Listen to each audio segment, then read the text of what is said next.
Hi, I'm Heather. Welcome to the beginning of another reading vlog, and this one is going to be rereads for me. Fall, honestly, cozy vibes. Rereads are definitely an autumnal atmosphere that I enjoy, and an author that I think is honestly perfect for fall is Montgomery. Her descriptions of nature and the different seasons is extremely vivid. She did live 100 years ago and wrote them, so there's going to be quite a bit of outdated language and things like that, but if it's something that you enjoy, it's gorgeous. I am rereading Anne of Green Gables. I had mentioned this before, but Anne of Green Gables is Montgomery's most popular work. It was a movie and now it's a Netflix adaptation. Anne of Green Gables follows a little red-haired orphan girl who mistakenly gets adopted by a bachelor spinster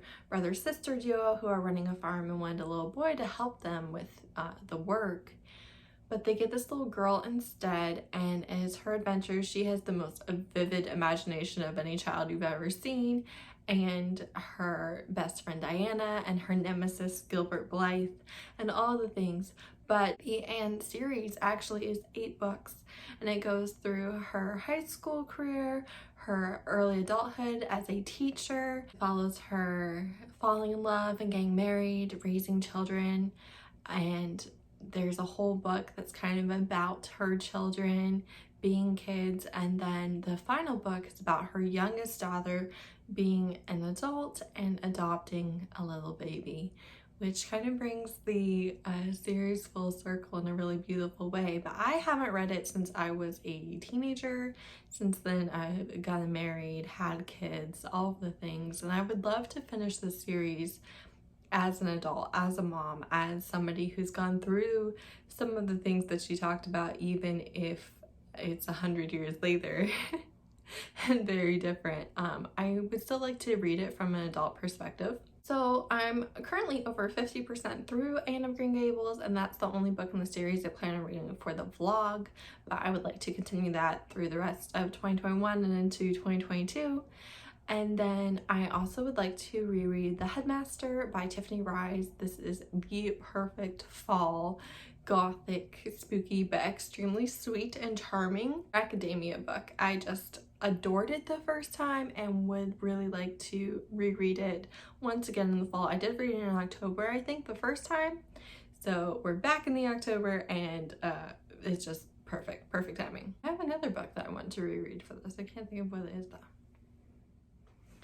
The other book that I want to reread might just be the next Kate Daniels. We are doing the Kate Daniels Readalong live show tonight, so once I've discussed all the books that we've already gone through, then I'm kind of free to go into the next group of books without confusing things for the commentary and the live show. So that might be the other thing that I was thinking, but we'll see. We'll see if I get into anything else. But Anne of Green Gables in particular has quite a few quotes about October and how amazing it is and how glad she is that she lives in a world with Octobers, and it's just the perfect thing. Lucy Maud Montgomery and Louisa May Alcott always made me want to read in a windowsill or a tree while munching on an apple and watching cats stalk through the twilight. That's just kind of the vibe that they give and the imagery that their writing evokes. So yeah, I'm very much enjoying my reread of it.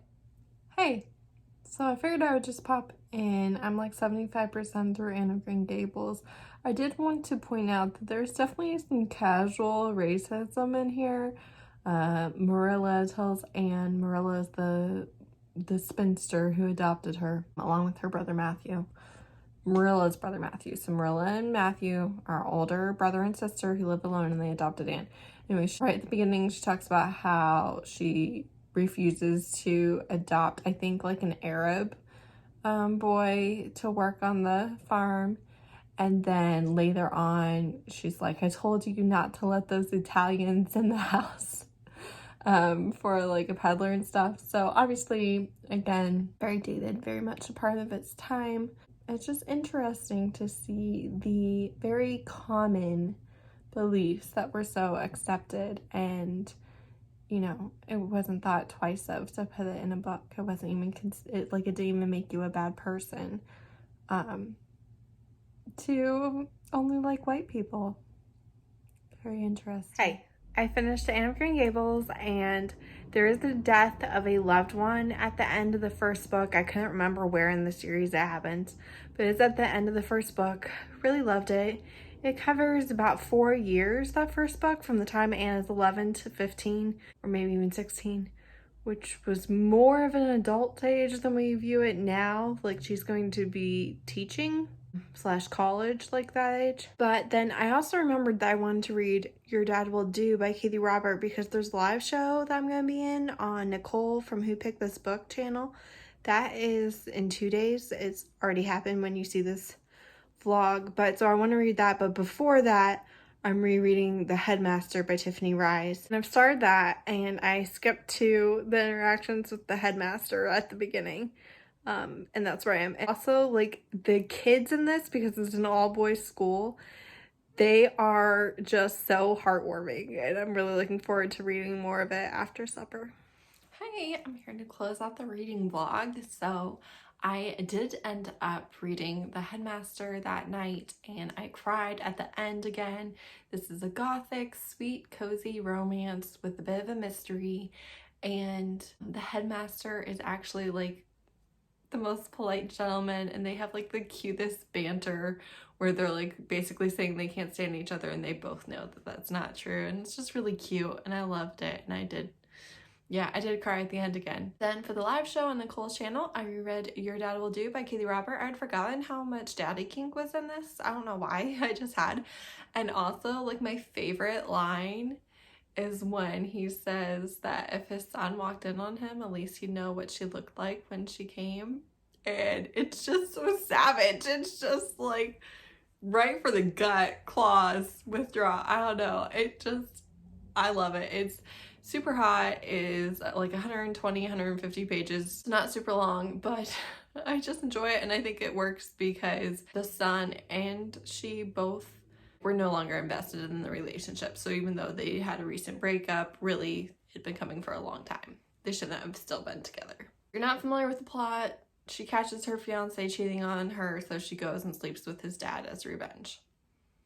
And it's ridiculously hot. And then I reread Magic Slays, which is Kate Daniels 5 for the Kate Daniels Readalong with Steph and Megan. And of course I loved it. I had forgotten a few things. If you get a lot of like returned comments from me or messages from me, I might have called you baby cakes at some point, because it's just kind of a funny term of endearment that I use. And Curran uses it in here, and I'm like thinking to myself, this might be where I got that, honestly. And it's funny because I didn't remember that was in here at all, but it's like such a normal part of my life now. Like, I use it all the time, and I think I got it from this book like years ago. It's just funny to me how I like forget the sources of terms that become part of my vocabulary. But yeah, it was great. Curran and Kate definitely have some relationship trouble in this, but they handle it as people in a relationship, and like I really loved it. There's definitely like, hey, I'm not going to be okay with this. You're not going to be able to do this, but there's never any breakups or anything like that. And then in this vlog, I also wanted to include your answers have to be anything but books tag, which Steph from Novelty Corner, my Kate Daniels co-host, had tagged me in last month, a month ago, 2 months ago, I don't know, I lose track. But I had planned on answering it in a vlog, and here we are. All right, number one, what is something that you own way too many of? Nothing. I have decluttered so many times. There's nothing that I keep to have a large volume of it. There just isn't. I probably have too many clothes right now because throughout all of COVID, I have gained weight. I have gotten rid of some of the things that are too small now, but I think I have too much. Plus, honestly, being on camera has kind of had me buying more shirts. So there's that, but really nothing. I do collect sheet music for piano, but I don't keep things that I don't use. So I also don't think that that's too much, but I have a lot of classical music, I have a lot of sacred music, and then I have quite a few covers I really enjoy. I love listening to instrumentals where the entire piece of music, like the vocal part and any other instruments, have been put into the instrumental, and so it's the complete piece but without any words. I just really enjoy that. I enjoy playing it, I enjoy listening to it. So probably sheet music, but it's not a lot. Something you do for fun other than reading: playing piano, adult coloring. I like board games. I like playing things with people outside or board games, but if it's just me, it's gonna be playing piano. I do play flute too, but I really don't play it for fun. Piano is something I do to de-stress. It's something that works a different part of my brain. It's something that I just enjoy. Yeah. Like if my phone is uploading a video or whatever, I'm probably on the piano playing. Something special or important on your nightstand? Nothing. I just have practical things on my nightstand. It's not cluttered. I keep water and tissues on there. And then like I lay my Kindle and my phone on there. That's it. There's a lamp, but I mean, I'm not really into knackage in my house in general, but definitely not on my nightstand. It's just the basics, the things I'm gonna be reaching for in the middle of the night. That's it. It's something you buy at a bookstore other than books. Nothing. I have enjoyed buying journals in the past, but I no longer journal or keep empty notebooks around. I find it to be something that never gets used. I don't do puzzles. I don't use a lot of bookmarks. The bookmarks I have, I got from Etsy. Breath mints? I don't know. I don't buy stuff at bookstores very much, although I do enjoy wandering around them. But yeah. Fun gift that was not a book. Let's see, this necklace for my husband. Let's see, can you see that? It says same, same, same.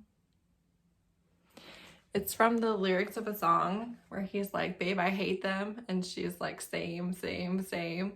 He got it for me because it's something that we say to each other. And it was really sweet. Besides that, my sister is a really good gift giver, like so much better than me. But I would say I mostly get like shirts and mugs. This coffee mug is a gift from my husband for Christmas, like stuff like that. Thing really in particular. I don't hold on to things in order to be sentimental. The memory for me just doesn't live in the item, so just the stuff that shows that they know my taste. YouTube channel that you love that is not about books. So many. I watch a lot of YouTube that's not about books to kind of prevent myself from getting booktube burnout. I mentioned before, Steven in Stereo is my favorite music reaction channel. I'm member of his Patreon. He's my only Patreon because you can see like the uncut album listening parties, and he did a lot of Taylor Swift tours on Patreon, so that's why he's my one Patreon. I also really like commentary channels. I've gotten into them more recently. Khadija Mabawe is fantastic, literally just amazing. They have videos every Sunday and I watch them all. I love Smoky Glow. I went through all of their videos in August. Like I went through basically their entire backlist for a couple weeks straight. I do really like Michelle B. Something I really love is her life admin days. I think that the idea is brilliant. I love the videos. I find them so motivating, and I just really enjoy that particular series that she does. And then if you wanted to see minimalism or decluttering inspiration, I really like Erica Lucas. Watching her journey was really inspiring because she started out with so much, and then where she is now is just like makes you happy for them. And I don't know, I think that's probably like all the corners of YouTube that I'm currently into. Yeah. This was fun. Thanks for tagging me stuff. You're supposed to tag 5 people, but honestly, do it if you want. Apparently, I could talk a lot about other YouTube channels. But thanks for watching my vlog. You are appreciated. Another boring one for you. Yeah, I was really happy to reread these at this time of year particularly. I thought that they were the perfect vibes. So thanks for watching. Bye.